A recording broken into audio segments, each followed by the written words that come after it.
Hei, mari luar. Kama. Kepai daftar polisi rencana, Pak.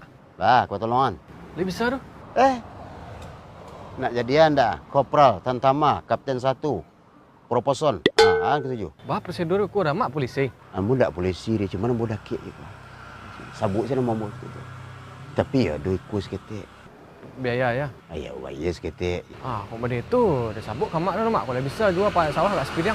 Ya, jangan ragu-ragu. Kalau itu tuh jangan ragu-ragu. Pulang ada yang cak lu. Bisa cari mak lihat. Ada pula. Pak ke daftar polisi, Pak. Ya, di situ daftar, Pak. Ala daftar online, Pak.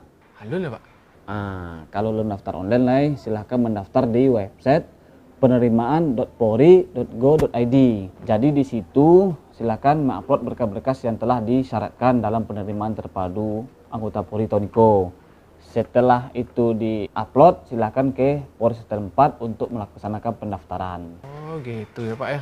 Nah, cek lagi, kalau misalkan ada orang-orang yang ingin menjamin kelulusan, jangan ditanggapi nak, karena penerimaan Polri itu prinsipnya betah, bersih, transparan, akuntabel, dan humanis. Patang ya dia menawarkan kau Pak. Cuma lelon dua bayi ya, Pak. Baca cici orangnya. Cici orang. Wah, alamak jadi calo lo. Ikut. Mau ikut mana, Pak? Ikut orang, Pak.